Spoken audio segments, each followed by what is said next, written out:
Well, I got my cat, and the reason why I'm putting the clips from the previous videos and the new clips just so you guys know that this is still going on, because I'm going to do a lot of drive clips. But got my cat, like I said. This is the tire that's not flat, but the reason why I got it on this tire because I want to see how much PSI is in this tire, and then I'm going to put that same amount of PSI that's in this tire into the flat one. So let's see. 5.2. I actually don't think it's this one. I think this one's low too. Let's see what it's supposed to have. Yeah, this one's low too, because it says the back ones are supposed to have 10 PSI in them. Set it to 10 then.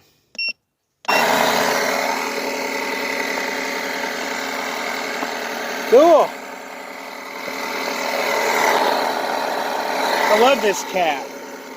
But it's better using it if you don't want to get the air hose out. Yeah, we'll let that go. See, these front tires need air too, but I doubt it. Kind of pain in the butt finding the fronts, but they take 14, like the Craftsman. So, but the oh, there's one of the geese. But the Craftsman, I always put a little extra in there because both the fronts on that one leak. But maybe I shouldn't put extra. But it aired up to 10. If it shows 9.6, still don't go anymore, because that when it stops, that means it's aired up. You're gonna risk blowing up a tire, especially if they're old, dry grotted. These rear ones are pretty old. That's why that one right there leaks. But the front ones are actually new. Well, I replaced them in the summer of 2019 because one of them popped, sounded like a freaking firework exploding.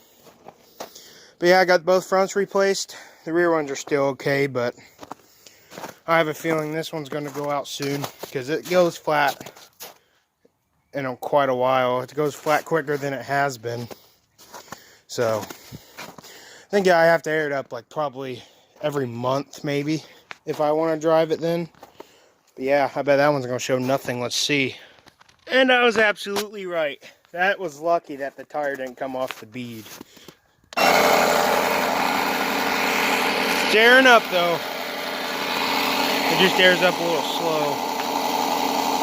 There we go. I bet those fronts might have a little too much in them. But yeah, we'll let this rear one air up, which will take a little bit longer. Because it's flat completely. But yeah. It's been about a couple minutes and we're at 7 PSI still. So yeah, it's not the fastest thing in the world. But it comes in handy if you're in the middle of nowhere. You just gotta make sure it's charging. And I got enough fuel to go for a little cruise. It's right at a quarter of a tank. Because I don't have the other, because the gas that was here, I brought it to the shop for the country clipper. So I don't have any more gas left here at the house. So I'm gonna have to buy some more.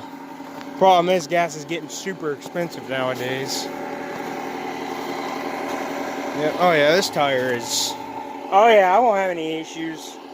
Especially if it's at the right PSI. I might need to let some out of those fronts. 9.8, and it slows down every time it's almost done just to give it a little break. Kind of reminds me of a Jetta diesel. Sometimes. Just the way it runs when it slows down. Sweet. Hey, it's finally done. That took about like 3-4 minutes maybe. No joking. With a flat tire though, that's actually not bad. Took maybe a couple minutes with this one because this one had 5 PSI in it. That one showed 0.0. Yeah, at least I'm good on oil. I'm good on gas. My rear tires are good. Time to check the fronts. I feel like those are aired up too much. I'm shocked. It's got 13.6 in it in this one. See if it takes any. Okay, that one's good to go. Hey, so the front tires are not overfilled. Hey, now I've put, it was 13.6, put 13.8 in it. We're good to go on that tire. This one's got 12.8 PSI in it. It's already 13.9 though. Yeah, now it's got 13.6. Hey, we're good to go now. Well, I'll make a little little clip in part 3, and then I'll end it, and then do part 4. I'm going to do a little test here on these. On this. I'm going to go on the road, of course.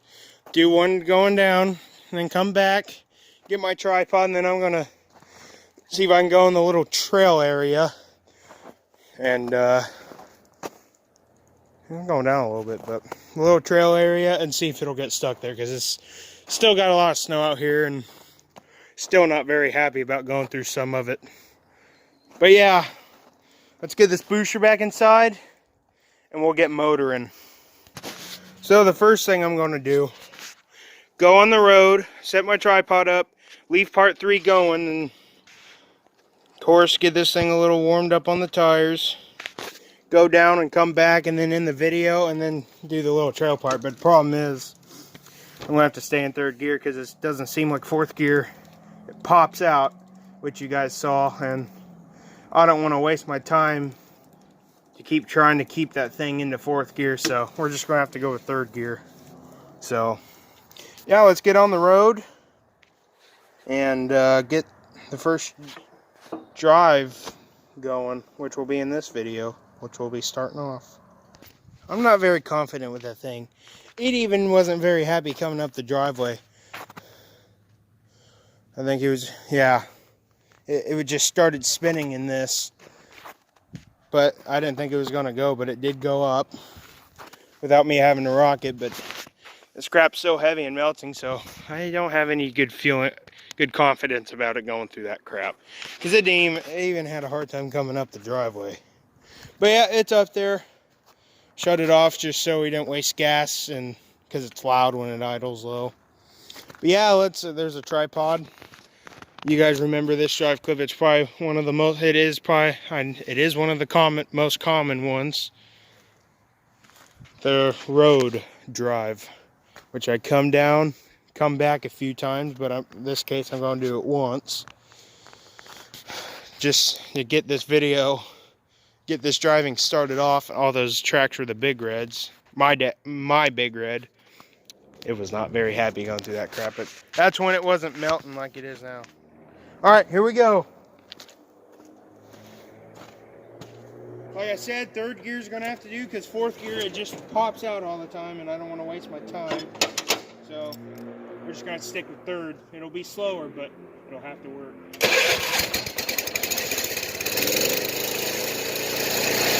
Go!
Well, you guys probably noticed I was going a little bit faster. I actually did get it to stay in 4th gear. I figured I'd try again, and I actually got it to go in and stay. It seems like when it's on the road, that's where I have the most luck with it. And it's rolling back because it's in neutral. But yeah, that got this started, and yeah, 4th gear's working now, but I don't think I'll use it through the yard because I don't know, it's just it seems to be too high of a gear. But yeah, let's go ahead and start with the first test.